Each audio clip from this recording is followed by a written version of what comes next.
ดังๆนี้ก็เคยทำผิดมานะคะ ปัญหาชีวิตคืออะไรก็ชีวิตมันเลยปัญหามาหมดแล้วเจ้าค่ะก็ตอนนี้ก็ส่วนใหญ่จะปฏิบัติธรรมมันก็น่าจะเบาลงไปคือเมื่อก่อนก็หนักเหมือนกันค่ะแต่มันเลยไปหม เว ด ร แล้ กรรม ว เป็นรับฟังเรื่องชาวบ้านมากหูเลยเลี่ยงเลยวะ ไม่ครับเสียงเขาเบาครับพูด ได้ปกติเป็นคนเสียงดังนะ ดังๆ ปัญหาคือ คือปัญหาตอนเนี้ยมันเลยปัญหาไปหมดแล้ว ก็ไม่มีปัญหา คือมันพังไปหมดแล้วอะชีวิตอะ ชีวิตพังไปหมดแล้ว คือเมื่อเวลาเนี่ย ค่ะเราก็เข้ามาอยู่ในธรรมะแล้วหลายปีแล้ว มันก็สงบนิ่งดีแล้วเจ้าค่ะทีนี้ เอาเป็นว่าไม่ลุ้นกับเรื่องชีวิตของชาวโลกแล้วใช่ไหม ไม่รู้แล้วค่ะไม่ยุ่งแล้ว และมานี่เพื่อต้องการอะไร เพื่อเรามีหนี้กรรมที่เคยทำเด็ก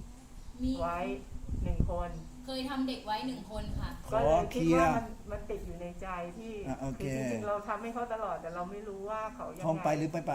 ใช่ค่ะ แล้วก็พอมาเจอที่นี่เห็นว่ามันมี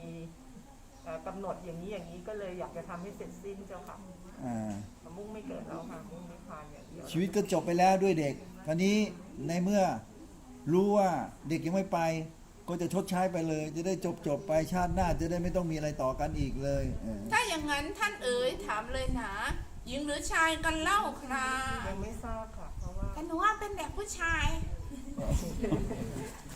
ฝีมือเธอพังไปแล้ว ครับ ลาบคาบ แล้วลาบคาบเลย แต่หลวงตามีอะไรจะบอก ว่า ฝีมือหนูก็จริงแต่ก็เป็นกรรมของเขาด้วย เขาจะต้องโดนทิ้งทุกอย่างเพื่อจะหามาเพื่อว่าเห็นทุกข์และเห็นธรรมอ่ะ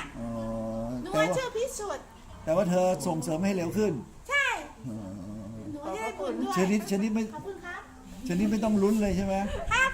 ไม่เหลืออะไรให้เห็นเลย ใช่ พังที่นาศเลยค่ะ หมดเลยเป็นลาบกอง ยังผลงานใช้ได้ เก่ง ก็เรียกว่าฝ่ายส่งเสริม ครับ ให้เข้าทาง ส ธ นั ร บ รม สนุนครับ พังทลายทางโลกให้หม ถึ ด งพังแต่มันก็มีดีไงหลวงตา เออ มีดีก็มีเสีย มีเสียก็มีดีอยู่ในนั้น มีขาวก็มีดำ มีดำก็มีขาวอยู่ในนั้น เป็นว่าสรุปง่ายๆฟังเป็นฝ่ายพังทลายทางโลกให้หมดลาบคาบ ครับ ตามนี้ จะได้รู้ว่าเป็นฝั่งไหน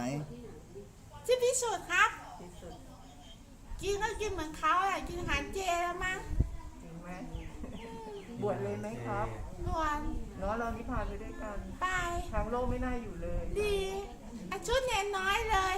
ได้เดี๋ยวไปทำจีวร ครับ บุญบาตร ครั ให้ บ เลยที่วัดมีอยู่แล้ว ครับ เอาครับ เพราะปกติก็เข้าวัดประจำ ชุดเนนน้อยพิสูจน์ครับ ที่สุดนะคะ ครับ วิสูตร ที่สุด พิ ที่สุ สู ด จน์ พิสุทธิ์ ที่สุดแปลว่าบริสุทธิ์เนาะ ใช่ครับ ก็ถือว่าผลงานใช้ได้เข้าตาจบแล้วชีวิตพังเรียบร้อย ครับ เข้าวัด 15 วันครับ ไปวัดด้วยกันครับ ได้เดี๋ยวแถมกรรมฐาน 9 วันเดือนมีนาให้ด้วย เอาครับ นะคะเพราะว่ามีเข้ากรรมฐานปิดวาจาเดือนมีนาด้วย สาธุไปด้วยกัน ไปด้วยกันเลยดีแล้ว ได้แล้วก็นิพพานไปด้วยกัน นิพพานด้วยกัน ถ้าไม่จบก็ไปรอบนส ไป วรร รอ ค์ กันต่อ จ้าแล้วไปต่อว่าพระศรีอานด้วยกัน ครับ มุ่งจบเลยเจ้าค่ะไม่เอาแล้วทั้งโลก ดี ไม่ แล้ เห็น ว มีอะไรดีเลยเจ้า ใช่ไม่เห็นมีอะไรดีเล ป ยว ดหัวเสียเวลาไร้สาระเจ้า ได้สาระ ไม่ต้องกินข้าวกันใช่ไหม กินไม้ก่อนต้นตาแล้วไงไม่กินอาหารเจ เจ เออ เสื้อผ้าขาวไหม ชุดเนนน้อ เน ย นค่ะเดี๋ยวทำบุญเป็นจีวรเนนแล้วก็บาตรให้ด้วย ใช่ เรามีข้าว จบปล่อยสัตว์ไหม ปล่อยชันไหมปล่อยครับปล่อยก็ดีครับ เอาอะไรครับ ปล่อยปลาทั้ง10 ตัวครับ จบเพื่อเข้าทางธรรมสำเร็จแล้วไปด้วยกันไปพระนิพพานเลยทั้งคู่ ครับ บายบายไป ครับ แล้วก็มีปัญหาของพ่อแม่ด้วยค่ะก็คือพ่อ ของ แม่ พ่อ เสีย แม่ค่ะมีปัญหาของพ่อ คือไม่ใช่ปัญหาคืออยากทราบว่าท่านเสียไปตั้งแต่ของพ่อนี่ปี42จบไปได้แล้วพิสูจน์เข้าจ่ายแล้ว ขอบคุณมากนะ โชค ค ดี รับ ซี ให้ อู ก่อนครับหลวง ไว้ ตา เจอกันค ไป รับ ก่อนหลวงตาบวชให้ไหมอ่ะ ฝ่ายพังฝ่ายอะไรนะฝ่ายเขาเรียกอะไรวะฝ่ายพังทลาย ใช่ครับ จบ พันธลายทางโลกไง ดี เมื่อก่อนทำข้ามเลยหลวงตา จบไป ได้หลวงตาค่ะ สาธุพ่อแม่ พ่อแม่ชื่ ชื่อ อปรีชาแสงทองเจริญค่ะ ปีชาแสงทองเจริญนะครับ เสียไปตอนปี42ค่ะตอนนั้นอายุ77ค่ะ 70ย่าง71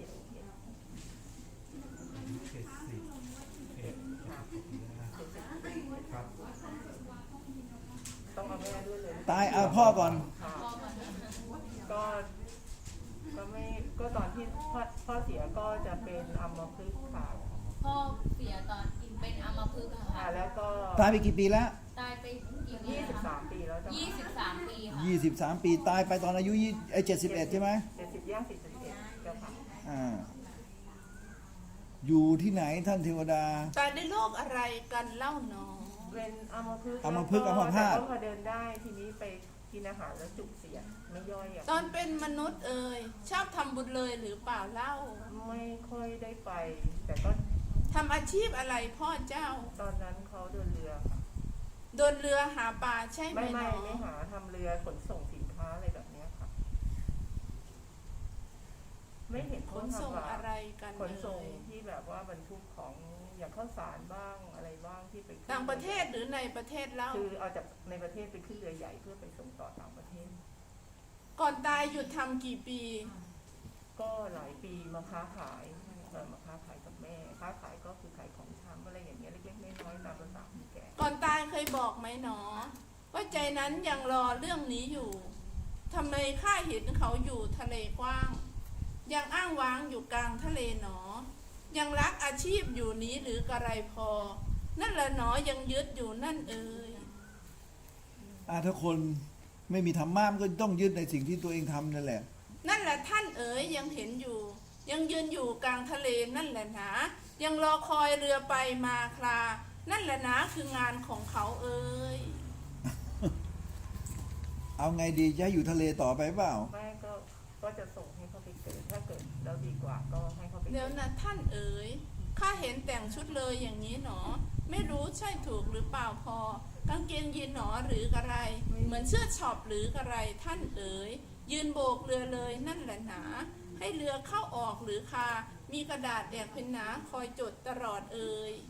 นี่ใจยึดกับงานใช่ไหมท่าน ยังห่วงงานอยู่เช่นนี้ใช่ไหมหนอ ยังขอความช่วยเหลือนั่นแหละพอ ยังยืนหนอตากแดดตากลม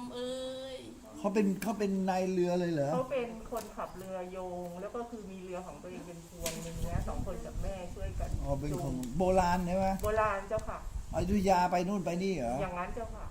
ยังไม่ออกทะเลเท่าไหร่ ไม่ถึงทะเลจะอยู่น้ำจืด แค่มาส่งเรือใหญ่ไปตาม แต่ เรื่อง ใจนั่นแหละท่านหากทำได้เลยขอไปทะเลไง ใจมันยึดอยากจะไปไกลกว่านั้น แต่ใจนั้นมันไม่ได้ไปเช่นนั้นคือคงจะแบบว่าเมื่อไหร่เราจะได้ออกทะเลสักที ใช่แล้วท่านใจเลยตอนเป็นมนุษย์นะไม่มีใครอยากอยู่กับที่หรอกคราใช่ไหมนะท่านอยากมีกิจการ อยากใหญ่โตก็ขวางนั่นแหละท่าน แต่งานนั้นมันไม่ใช่อย่างใจหวัง นั่นแหละเนาะพอตายไปแหละท่านนั่นเลยจึงเห็นเช่นนั้นแหละ แล้วเขาทุกข์อะไรไหมครับ ตากแดดทั้งวันไม่ทุกข์หรือ โบกทั้งวันไม่ทุกข์หรืออะไรหนอ จดตลอดไม่ทุกข์หรืออะไรพอ นี่ละหนอก็ทุกข์นั่นนะสิ พ่อเรานี่มันเป็นคนอะไรอาวรณ์คือแบบว่าจิตใจห่วงกับเรือกับน้ำมั้งปะ ไม่แน่ใจ แต่ว่าเขาอยู่เรือเขาก็จะแบบว่าทำเรือให้สะอาด เช็ดถูขัดเรือขัดสี ยึดไงล่ะ มัน ท่า ยึ น ดมากแล้วล่ะ ใจเลยอยู่นั่นแหละนะอยู่ในทะเลน้ำกว้างคานั่นแหละเนาะอยากเป็นเช่นนี้องค์ท่านก็เลยจัดให้เลย เพราะใจเลยขอไว้นั่นนะสิคราวหน้าเกิดชาติหน้าหรือชาติไหน ขอให้ไปได้มากกว่านี้อีกที พวกนี้เนี่ยนะ พวกเอาเรือไปหาปลาใช่ไหม ไม่มี ตอนแรกก็มีแค่5 ตันพอเห็นเรือใหญ่กูจะต้องเอา10 ตัน นั่นแหละ 10 ตันก็จะเอา50 ตัน50 ตันกูจะต้องเอา100 ตันให้ใหญ่กว่าเขาให ใช่ ญ่กว่า แล้ว เขา ท่านอยากให้กิจการงานนั้นเลยกว้างไกลนั่น เพราะ แหละ ไหนๆก็ขับไหนๆก็ขับครั้งเดียวแล้ว มันได้น้อย เอามันจะใหญ่เลย แล้วมันไม่มีจบเราก็มีเพื่อนที่ทำพวกเนี้ยตอนแรกก็มีลำเล็กๆ ขยายเป็น2คือขยายใหญ่คราวนี้ขยายเยอะไปหมดเลยนี่แหละไม่หยุดหรอก ใช่แล้วท่านอย่างนี้นั่นเลยนั่นแหละนะพอตายไปนั่นแหละค่ะเพราะอธิษฐานหนาขอไว้เช่นนี้ เจ้าของกิจการ จึง เรือ ได้ทำเองเลยนั่นแหละนะ ตากแดดตากลมทุกครา ไม่พักไม่ได้ผ่อนกันเลย แล้วยิ่งไม่เห็นเรือต่างประเทศมานะ พวกมาจากญี่ปุ่นมาจากไอ้พวกฮ่องกงเมืองจีนที่เป็นเรือใหญ่ๆไว้นะ เมื่อวันหนึ่งกูจะต้องมีเรือลำนี้ให้ได้เออ ใช่แล้วท่านเอ๋ยจิตใจเลยต้องการเช่นนั้นหนอ ไม่อยากได้ของเก่าแล้วพอ อยากได้ใหญ่หนอกว่าเดิมเอ๋ย แน่นอน เพราะว่าเหมือนกับพวกขับรถส่งของอ่ะรถเล็กๆ มันไม่พอดีกว่ามันต้องใหญ่ไม่จบตามนี้ไปอยู่ในทะเลแล้วตามนี้ ได้เดี๋ยว ผูกพันถ้ามันขนาดเช็ดเรือนี่แสดงว่ามันผิดปกติแล้วนะ คือเช็ด เพราะ แล้วถูทาส เพราะ แล เขาเช็ดแบบนี้ ทาสี ได้ไหม อะไรอย่างเงี้ยต้อง รักและห่วงไงล่ะท่าน ห่วง เอ๋ มาก เป็น ย คนรัก นี่แหละเอ๋ยยึดไว้อย่างนี้นั่นแหละนะ อ่ะจบแม่จบพ่อไปกี่วันน่ะ ยังไม่ได้บอกเลย เอา นะครับท่านนั้นหนาไม่ได้ถาม ออกจากทะเลเลยออกจากทะเลเลย 20 วันแหละท่านเอ๋ย โอ จะ เค ออก เปล่า ได้เลยนั่นแหละหนาจะได้ออกจากบ่วงที่อธิษฐานมา นั่นแหละหนาไม่เอาอีกเอ๋ย ยืนตากแดดอยู่ทะเลนั่นน่ะเรือม้ายังเรือเลี้ยวเรือขวาจอดนู่นจอดนี่อ่ะจบเรื่องพ่อแล้ว เอาเสื้อผ้าอะไรดี เสื้อผ้าชุดขาวแหละท่านเอ๋ยบำเพ็ญเลยเอาบุญให้มากที จะได้ไม่ต้องไปยืนอยู่ตรงนาทีเจ็บปวดทีแสบร้อนไปหมดแล้ว รับผิดชอบไงเดี๋ยวมันพลาดเรือมาเรือไปอ้าวชุดขาวข้าวปลากินไหม ข้าวปลาก็กินท่านเอ๋ยกินไม่ยากเลยนั่นแหละนะแกงเขียวหวานไก่ก็ชอบนั่นแหละค่ะ อ้าว แกงปลาหนาก็ได้นะท่านเอ๋ย อะไรนะ แกงปลา แกงปลาอ่า ปากกา เขากินอะไรพ่อเธออ่ะ ก็กินได้ทุกอย่างเจ้าค่ะ ก็จะชอบเป็นอาหารมอญเพราะเขามีเชื้อมอญ จะชอบเป็นอาหารมอญค่ะ เพราะว่าเขามีเชื้อมอญ เป็นพวกมอญเหรอไอ้มอญก็ คือม ไอ้ อญ พวก ไม่เต็มตัวก็คือ เชื้อค่ะ มีเชื้อ ใช่มี อ่า เชื้อ ก็ มอญ มันก็กินแกงกินอะไรพวกนี้ตามเรื่องใช่ไหม ต้มแกงอะไรที่เป็นแบบมอญ อ่า ก็ สา จะ ธุ ชอบแต่อย่างอื่น อ้าว ก็กิน พ่อ ได้ จบแล้ว ปล่อยสัตว์หรือเปล่า ปล่อยหน่อยท่านเอ๋ยปล่อยปลาเลย20 ตัวนั่นแหละนะปลาอะไรก็ได้รวมกันค่ะปล่อยให้หนา20 ตัวนั่นแหละเอ๋ย ปล่อยปลาแล้ว อ่ะต่อไป แม่ชื่ออุดมแต่ ต่อไปเป็นใครกะ แม่ แม่ค่ะ อ้าว อุดมแสงทองเจริญ บอกไปดังๆ ชื่ออะไร แม่อุดมแสงทองเจริญครับ ตอนเสียก็ปี 46 ค่ะ อายุ 71 เหมือนกัน เสียตอนอายุ71ครับ ค่ะ เสียด้วยโรค หัวใจวายหัวใจล้มเหลวค่ะ หัวใจล้มเหลว แม่หัวใจล้มเหลว ค่ะ อายุเท่าไหร่ตอนตาย 71 เจ้าค่ะ 71 71เหมือนกัน ต้องห่างกัน3-4 ปีเจ้าค่ะ อยู่ดีกินดีหรือเปล่าคุณแม่ ท่านเอ๋ยถามก่อนนั่นเลย ก่อนเลยเป็นมนุษย์นั่นแหละนะทำบุญกุศลอะไรบ้างหรือเปล่าคะหรือว่าอยู่แทบไปวันๆ ก็มีทำบุญตามเทศกาลแล้วก็เห็นหลังๆเนี่ยเขาชอบไปปฏิบัติเหมือนกัน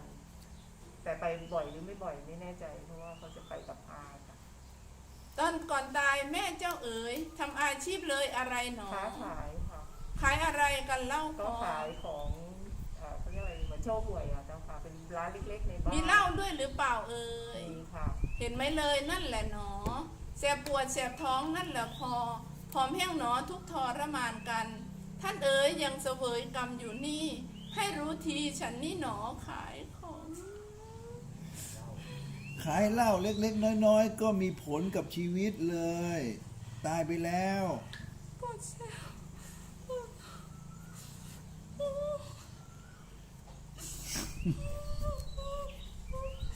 ็ทะเลาะกันบ่อยเรื่องกินเหล้า แม่เธอป่วยท้องเหรอป่วยอะไร ไม่เขาเป็นหัวใจล้มเหลว หัวใจล้มเหลว แต่หนูก็จะทะเลาะกับแม่เรื่องแม่กินเหล้านี่แหละเวลา แม่กินเหล้าป่ะ แม่กินเหล้าค่ะ กินไม่ก็คือไม่เยอะหรอกเจ้าค่ะแต่ว่าก็เหมือนคนสมัยก่อนที่เขาคลอดลูกแล้วเขากินแล้วก็ติดมาอย่างนั้นเจ้าค่ะ อืม แต่หนูก็จะทะเลาะกับเขาเรื่องนี้เรื่องเดียวเพราะ นี่เขาเรียกว่า ทั้งเสพทั้งจำหน่าย แล้วพ่อก็จะบอกว่าอย่าว่าแม่เดี๋ยวบาปแล้วเขาบอกไม่ดีอย่าทำอย่างเงี้ย เอาอยัางไงดีท่านเทวดา นั่นแหละนะอาการเช่นนี้เอ่ยยังทุกข์เลยทรมานนั่นแหละเนาะปวดแสบร้อนแหละพอเพราะโดนกอกหนอน้ำกรดเอ่ยน้ำกรดในกระทะทองแดงกอกลงไปเจ็บปวดแสบร้อนหนาละลายไปหมดไม่เหลือแต่กระดูกคาทรมานหนาหวยหวนเช่นนั้นเอ่ย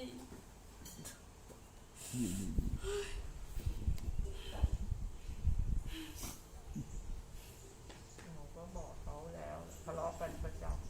ำจนพ่อบอกว่าเองเห็นไม่ดีเองอย่าทำตามแค่นั้นหนูก็ไม่ทำแต่หนูก็เลยทะเลาะกับแม่เขาห่วงเขาเรื่องนี้เรื่องเดียว เอาอย่างนี้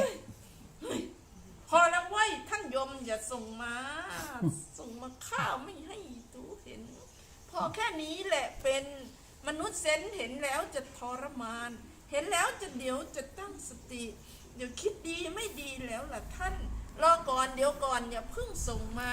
ข้าให้อาการแค่นี้พอ ท่านยมไม่ได้จะต้องเขาเรียกอะไร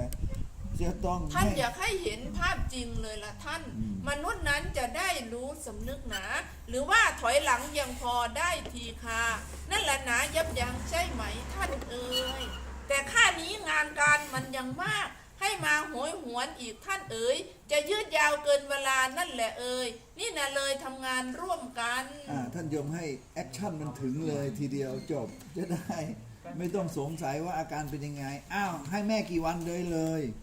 ท่านเอ๋ยส่งให้แม่หน่อยละท่าน30 วันหน่อยนะนั่นแหละเนาะให้แม่นั้นหายจากความปวดทรมานพอ เปลี่ยนภพภูมิหนอนั่นแหละเอ๋ย 30 วันโอเคเปล่า ได้ค่ะ เราก็ปฏิบัติอยู่แล้วไม่มีปัญหาพ่อ20แม่30แม่เอาอะไรบ้าง เด็ก15ใช่ไหมเจ้า เอาชุดขาวแหละท่านเอ๋ยขอบวชเลยนั่นแหละเนาะไม่ยุ่งแล้วกับสุรานั่นแหละพอ ลูกก็หนอเคยเตือนแต่ก่อนเอ่ยแต่ไม่ฟังมันนะท่าน เพราะใจนั้นมันติดไปแล้วคือเรียกว่า ขัดร้องกันเลย ไม่โดนกับตัวยังไม่สำนึก ตอนนี้สำนึกแล้ว เสร็จแล้วท่านเอ๋ยนั่งห้องให้เลยนั่นแหละเนาะตัวงอแสบปวดรวดร้าวพอ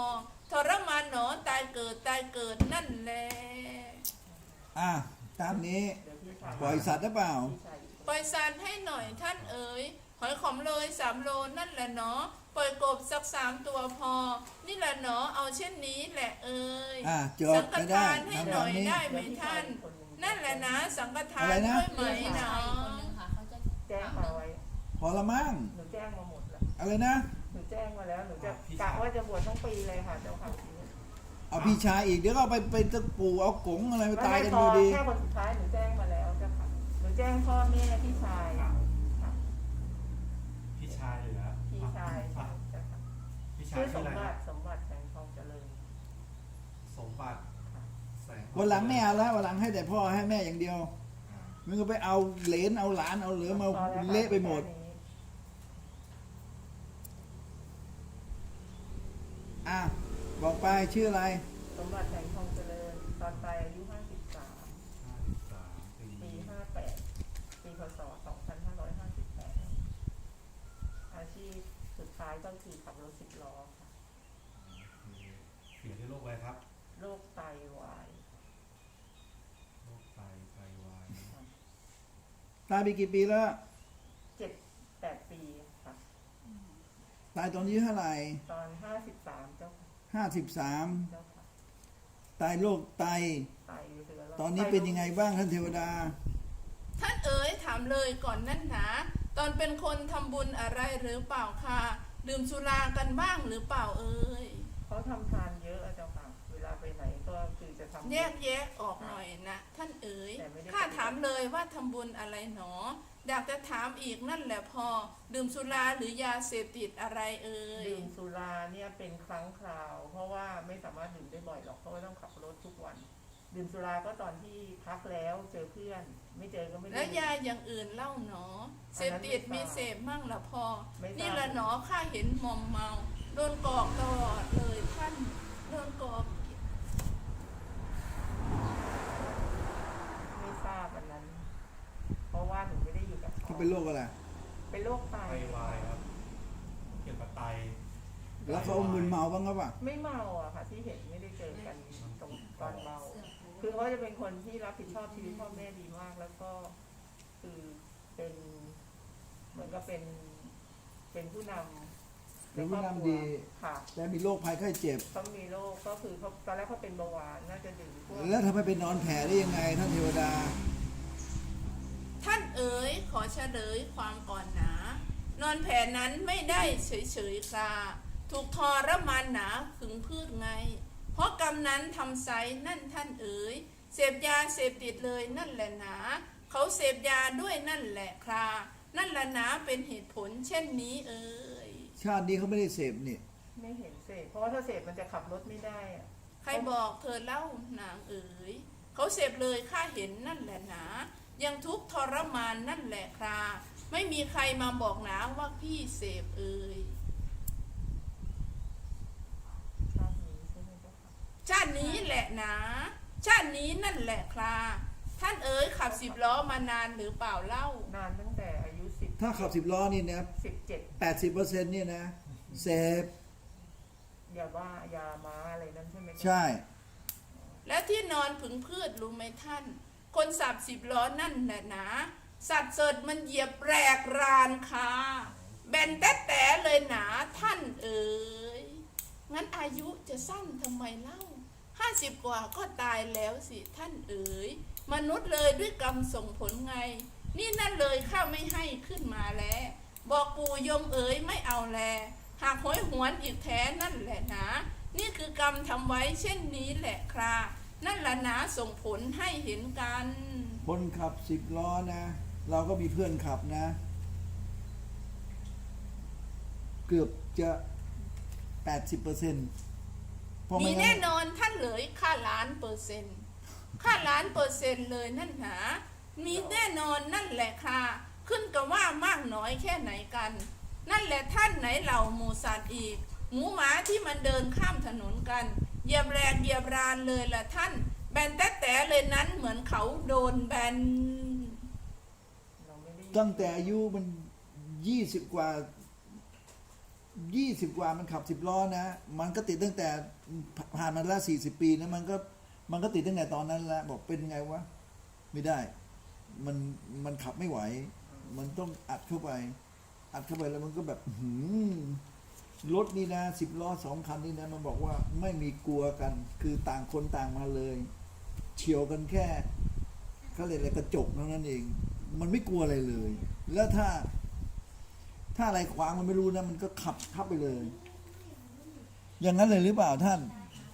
ท่านเอ๋ยไม่ถึงขนาดนั้นเธอถึงเขาชายคนนี้ใช่ไหมหนอแต่เขานั้นมีเสพนั่นแหละพอนั่นแหละหนอกรรมมันส่งผลเอ่ยไหนจะเหยียบสัตว์หมูหมากาไก่อีกท่าน นั่นแหละ ที่ตายข้างถนนนั่นแหละนะ ก็ให้ไปชนไง นี่แหละนั่นแหละเหยียบแบนเลยครานั่นแหละนะเป็นเหตุผลเช่นนี้เอ่ย ถ้านับจากนี้ถอยไปประมาณ10 ปี5 ปี10 ปี คนขับทุกคนต้องใช้ยาไม่งั้นเขาขับไม่ไหวหรอกเขาขับไม่ไหว เราก็ไม่ได้ไปใกล้ชิดเขาอะ ไม่รู้เรื่องเขาแต่ว่าเรารู้เพราะว่าเรารู้ว่า คนเสพคงไม่บอกใครใช่ไหม ท่านเอ๋ยจะมาบอกเลยพี่เสพยาหนา น้องจะเชื่อหรือเปล่าเล่าครานั่นแหละนะมันควรบอกใครหรือ เกิด ไง น้องด่า เขาจะมีสัญลักษณ์นะไอเด็กที่ขายพวงมาลัยนี่นะแป้นๆอะไรไม่รู้มันทำสัญลักษณ์อะไรไม่รู้ อ๋อสาม แล้ว ชา มันก็ใช่ไหมมันจะมีสัญลักษณ์ว่ามียาขายตามนี้เลย เขาขายกันข้างถนนนั่นแหละอ้าวกลายเป็นว่าเราไม่รู้เขาไม่บอกหรอกเขาว่าไม่มีใครจะมาบอกพ่อแม่ลูกพี่น้องหรอกบอกให้มัน กุ้มใจทำไม ทำบุญส่ง อ้าว ให้ ก็จะทำให้เขากี่วันดี 20 วันแหละท่านเอ๋ยเอาบุญเลยให้เกิดใหม่อีกที จะได้ไม่ทรมานที่ นั่นแหละหนอไปดีนั่นแหละเอ๋ย จบตามนี้ ได้จ้ะอาหาร เอาใช้ไปซื้อเสื้อผ้าอาหารให้เขาเคยกินอะไรพวกนี้เนี่ยไปปล่อยสัตว์ให้เขา เจ้าค่ะ นะ เจ้าค่ะ ไป ต่อไปครับสมัยนะสักสิกร เอาเข้ามา สา